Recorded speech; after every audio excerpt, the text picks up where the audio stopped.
আমি তোমার আর বৃষ্টির বিয়ে দিতে নিজের জান লাগিয়ে দেব, কিন্তু তুমি কি এই মিশনটা সাকসেসফুল করতে আমাকে হেল্প করবে?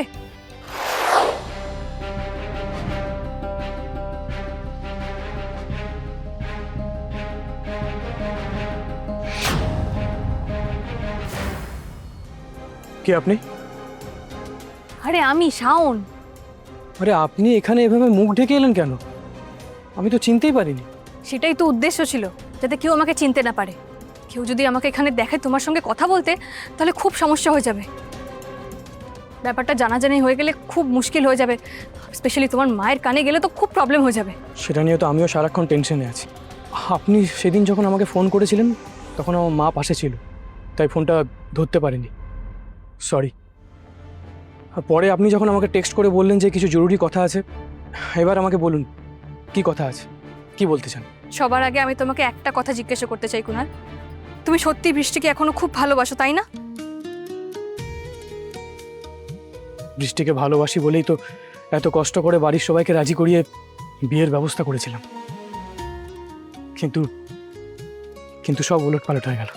তোমার মা যে বলে গেলেন 1 সপ্তাহের মধ্যে তোমার অন্য একটা মেয়ের সঙ্গে বিয়ে দেবেন, এতে তোমার কি বক্তব্য? তুমি বৃষ্টিকে ভুলে গিয়ে অন্য কাউকে বিয়ে করতে পারবে? বৃষ্টি তো শেষ হয়ে যাবে। ওকে ছাড়া বেঁচে থাকার শক্তি আমার মধ্যেও নেই, কিন্তু এখন কি সিচুয়েশনের মধ্যে যাচ্ছি সেটা আপনি খুব ভালো মতনই জানেন।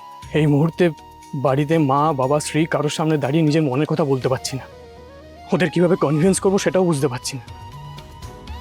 আপনি তাও তো নিজের ভালোবাসা মানুষকে বিয়ে করতে পেরেছেন, কিন্তু আমি পারিনি। নিজের ভালোবাসা হারানোর যন্ত্রণায় আমি ভেঙে পড়েছি। রোজ ভেতরে ভেতরে আমি শেষ হয়ে যাচ্ছি। দেন ফাইট ব্যাক কুনাল, নিজের ভালোবাসাকে এইভাবে হেরে যেতে দিও না। তোমার ফ্যামিলিকে কনভিন্স করার একটা নতুন উপায় খোঁজো তুমি। আর এই ফাইটটা লড়তে আমি তোমায় হেল্প করব। শুধু বলো, তুমি আমার একটা কথা রাখতে পারবে? কি কথা? আমি তোমার আর বৃষ্টির বিয়ে দিতে নিজের জান লাগিয়ে দেব, কিন্তু তুমি কি এই মিশনটা সাকসেসফুল করতে আমাকে হেল্প করবে? আমি যা যা বলবো সেগুলো করতে পারবে? এটা আপনি কি বলছেন? আপনারা শুভ বিয়ের জন্য আমাদের বিয়েটা ভেঙে গেল। স্ত্রীর বিয়েটা হয়নি বলে মা বৃষ্টিকে অ্যাকসেপ্ট করবে না। এদিকে স্ত্রী আর বাবা দুজনেই বিয়ের এগেনস্টে চলে গেছে, আর আপনি এখন বলছেন যে আমাদের দুজনে বিয়ে দেবেন? এটা কি করে সম্ভব? এটা কুনাল না? ও এখানে কি করছে? এই কুনাল, তুই কার বিয়ের কথা বলছিস? হ্যাঁ,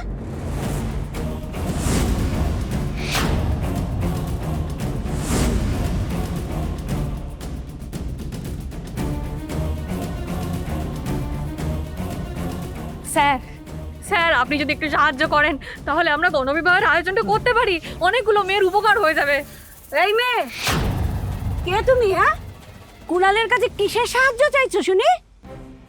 ম্যাডাম, ম্যাডাম আমাদের একটা এনজিও আছে, মানে স্বেচ্ছাসেবী সংস্থা। এখানে আমরা ভালোবাসার মানুষদেরকে এক করার কাজ করি। মানে যারা পরিস্থিতির চাপে বিয়ের খরচা দিতে পারে না, তাদেরকে সাহায্য করতে আমরা ডোনেশন তুলে গণবিবাহের আয়োজন করি। ভালোবাসার মানুষদেরকে 7 জন্মের মতো মিলিয়ে দিই। স্যার, স্যার আপনিও কি চাইবেন না বলুন, নিজের ভালোবাসার মানুষের সঙ্গে সংসার করতে, তাকে বিয়ে করে সুখে থাকতে? এই যে ও কি চাইবে আর কি চাইবে না অত কথা জেনে তোমার কি কাজ? হ্যাঁ, এই তুই এখানে দাঁড়িয়ে গেজাচ্ছিস কেন? হ্যাঁ, কাজকর্ম নেই তাই না?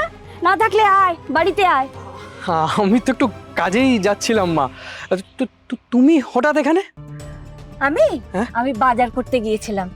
তোমরা তো ভাই বোন মিলে শোক পালন করছো, আর বাড়ির সমস্ত কাজ এই বুড়ি মার উপর এসে পড়েছে। পারলে আসো, একটু বুড়ি মাকে একটু সাহায্য করো। হ্যাঁ, আচ্ছা তুমি যাও, আমি আসছি। আমার কাজটা তখনও শেষ হয়নি, আসছি, তুমি যাও। তাড়াতাড়ি আয়।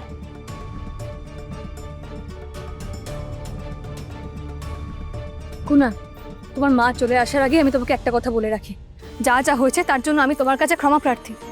আমি তো দেখতে পাচ্ছি বৃষ্টি রোজ তোমার জন্য কিভাবে কাঁদছে, কত কষ্ট পাচ্ছে মেয়েটা। তাই আজ আমি তোমার কাছে এসে ক্ষমা চেয়ে একটাই কথা বলতে চাই, যে যে করেই হোক তুমি বৃষ্টিকে বিয়ে করে নাও, নাহলে আমি ওকে বাঁচাতে পারবো না। আপনি আমাকে প্লিজ বলছেন কেন ম্যাডাম? আমারই তো আপনাকে হাত জোর করে ক্ষমা চাওয়ার কথা। আমার বাড়ির সবাই আপনার সঙ্গে যে ব্যবহারটা করেছে, তারপর আমি কোন মুখে আপনার সঙ্গে কথা বলবো আমি বুঝতে পারছি না। এত অপমান সহ্য করেও আপনি যে আমাদের ভালো করার কথা ভাবছেন, তার জন্য থ্যাংক ইউ। কিন্তু কিন্তু এই বিয়েটা এই বিয়েটা নিয়ে মনে কোনো কিন্তু রেখো না কুনাল। আমি এই বাড়িতে আসার পর থেকে অনেক কিছুই ঘটেছে, সবাই খুব কষ্ট পেয়েছে, তার জন্য আমি দায়ী। তাই আমাকেই সবটা ঠিক করতে হবে, সেই চেষ্টাই আমি করছি। আগামী 1 সপ্তাহের মধ্যে তোমার আর বৃষ্টির বিয়ে দিতে চাইছি। এতে তোমার কোনো আপত্তি নেই তো?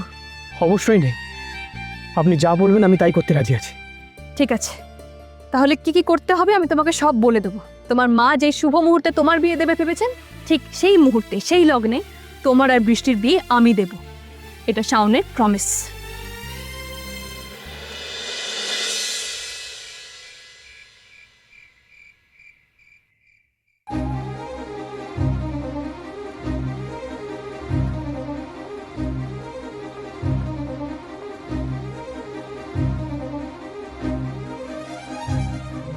এই শুভ, এগুলো কি করেছো তুমি? ঘরের মধ্যে এরকম পার্টিশন করেছো কেন? কারণ রোজ রাতে আমি যেই ঘর থেকে বেরিয়ে যাই সেটা বাবা লক্ষ্য করেছে, আর বলেছে এখন থেকে আমাকে এই ঘরেই থাকতে হবে আপনার সঙ্গে। যেহেতু আমি বাবার কথা অমান্য করতে পারবো না, তাই আপনার সঙ্গে এই ঘরে থাকার জন্য একটা পার্টিশনের ব্যবস্থা করেছি, যাতে কারোর কোনো অস্বস্তি না হয়। সেটা তুমি ভালোই করেছো। দেখো, আমাদের বিয়েটা মিথ্যে হলেও সবার সামনে তো আমরা স্বামী স্ত্রী না। আমাদের বিয়ের মিথ্যেটা তো শুধু আমরা জানি। এবার যদি তুমি রোজ বাইরে গিয়ে ঘুমোতে থাকো, তাহলে শুধু কাকু কেন, তোমার মা, দিদি, বৃষ্টি, রোহিত বাবু আর স্পেশালি ওনার মা অনেক কথা বলবে, অনেক প্রশ্ন করবে। সেই জন্যই হয়তো কাকু তোমাকে আমার সঙ্গেই থাকতে বলেছে। বাবার কথায় আমি থাকছি ঠিকই, কিন্তু তাই বলে আমি আপনাকে নিজের স্ত্রী বলে মেনে নিইনি, আর এই মিথ্যেটাকে সত্যি বলে কোনোদিন মেনেও নেব না। শুধুমাত্র বাবার কথার সম্মান রাখতে অনিচ্ছা সত্ত্বেও আমাকে রাতে এই ঘরে থাকতে হচ্ছে। তবে এই ঘরে থাকার আমার একটা শর্ত আছে।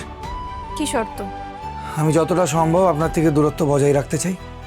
তাই আপনার কোনো ব্যক্তিগত ব্যাপারে আমি নাক গলাবো না, আর আমি চাইবো না যে আমার কোনো ব্যক্তিগত ব্যাপারে আপনি হস্তক্ষেপ করুন। তাই আজ থেকে ঘরের এদিকটা আপনার, ওদিকটা আমার। আপনি আমার দিকে আসবেন না, আর আমার কোনো জিনিসেও হাত দেবেন না। কিন্তু সেটা তো সম্ভব নয়।